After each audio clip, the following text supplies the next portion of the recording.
Bienvenue dans cette nouvelle édition du QG Week-end. Voici les titres de l'actualité. Chrétiens ou musulmans, ils sont avant tout burkinabés. Pour préserver la solidarité et l'équilibre religieux, le président Roch-Marc Christian Kaboré a réuni différentes concessions pour une cérémonie de rupture de jeûne collective.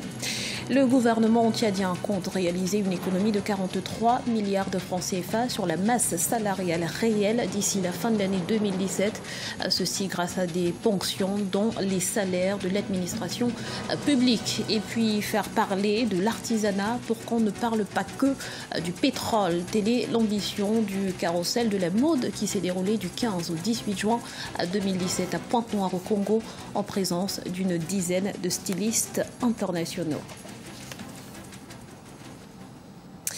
Mais avant de développer ces titres, debout congolais, tel est le mot d'ordre de la CENCO, la conférence épiscopale nationale des évêques du Congo, qui vient de lancer une campagne de mobilisation dans les 47 diocèses du pays afin d'inciter le peuple à organiser des manifestations pacifiques pour dénoncer le non-respect de l'accord de la Saint-Sylvestre et exiger la tenue des élections présidentielles, législatives et provinciales avant le 31 décembre 2017. Le Burkina Faso a jusqu'ici été un modèle de tolérance religieuse et de coexistence pacifique.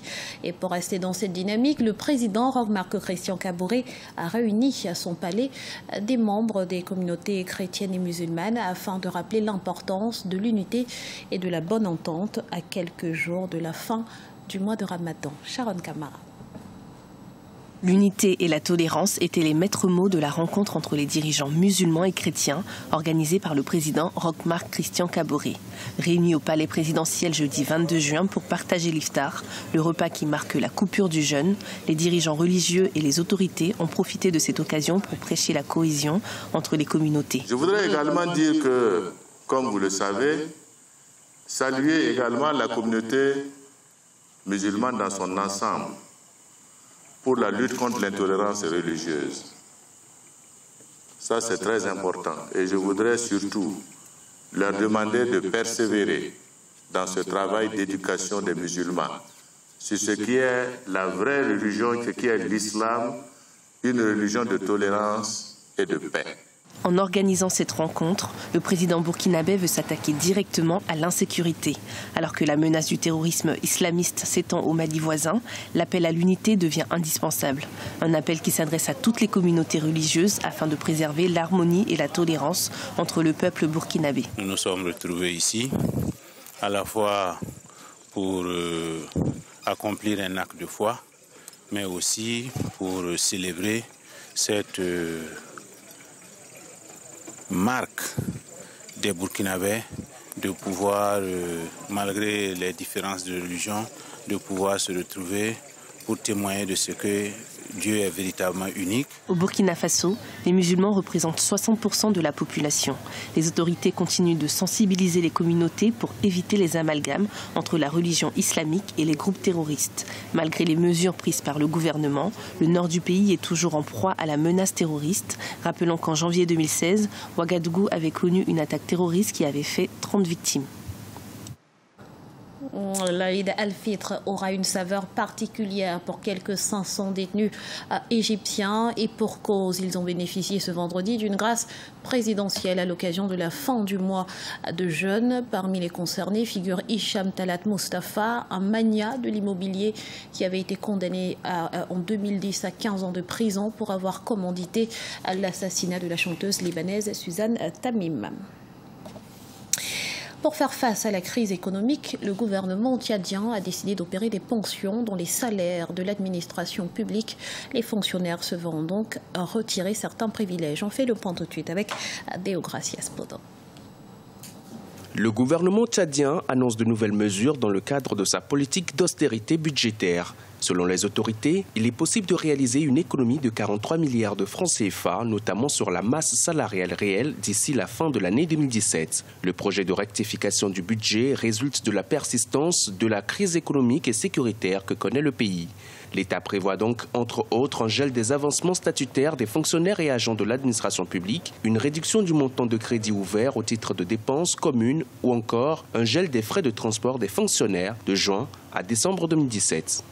Les projections de la masse salariale réalisées sur la base des salaires effectivement versés à la fin mai 2017 font ressortir une augmentation de 20,2%. Cette révision du budget initial s'inscrit dans le cadre de l'engagement pris par notre pays de conclure un nouveau programme avec le Fonds monétaire international appuyé par la facilité élargie des crédits. Il y a quelques années, les autorités tchadiennes ont entrepris des recrutements massifs dans l'administration publique.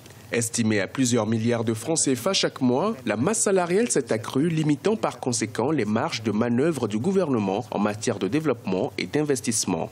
Aujourd'hui, il ressort que le budget initial s'établit en ressources à 692 milliards de francs CFA et en dépenses à 937 milliards de francs CFA, avec un déficit prévisionnel de 244 milliards de francs CFA. Ça peut être une mesure conjoncturelle qui peut porter des fruits à partir du moment où elle libère de la trésorerie pour un investissement dans d'autres projets.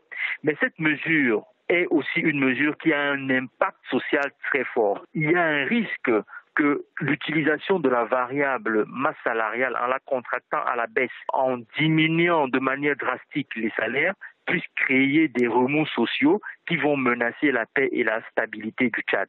Le projet de rectification du budget 2017 de l'État tchadien reflète la crise économique et sécuritaire auquel fait face le pays depuis quelques années. Selon le Fonds monétaire international, le déficit budgétaire du Tchad est passé de 9% à 12,5% entre 2015 et 2016. Le gouvernement estime donc que le recours à un collectif budgétaire s'avère nécessaire.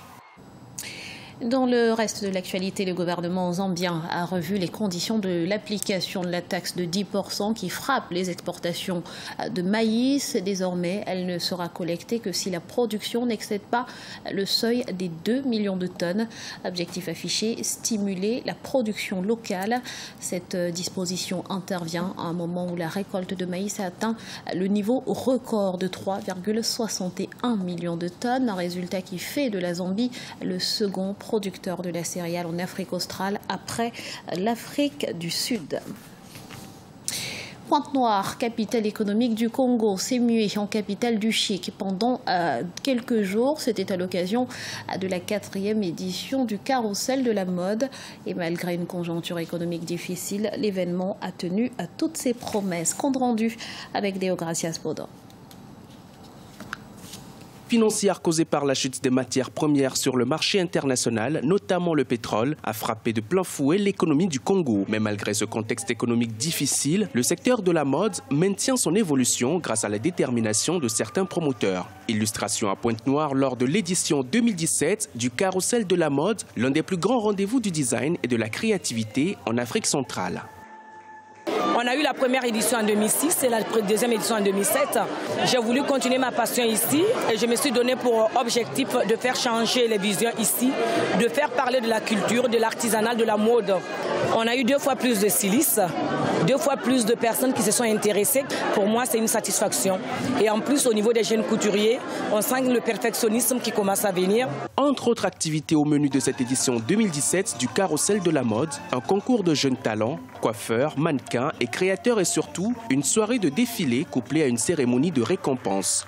Le projet est ambitieux, il obtient chaque année la confiance de plus en plus de personnalités du monde de la mode sur le continent, voire au-delà. Ça a été une surprise pour moi, la soirée elle était bonne. Au début elle était stressante, maintenant là ça va avec les filles, avec tout le monde, ça s'est très bien passé, en tout cas je suis très émue. Les mannequins ont été très bien habillées, elles ont bien défilé. Et en gros, la cérémonie a été vraiment une réussite.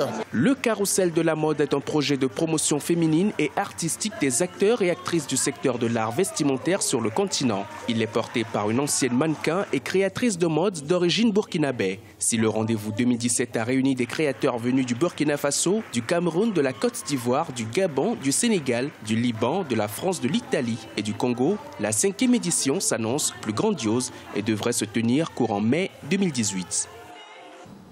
Ce journal a été réalisé par l'ensemble de la rédaction. Merci pour votre fidélité. Restez sur Africa 24. Dans quelques instants, une nouvelle édition de l'actualité.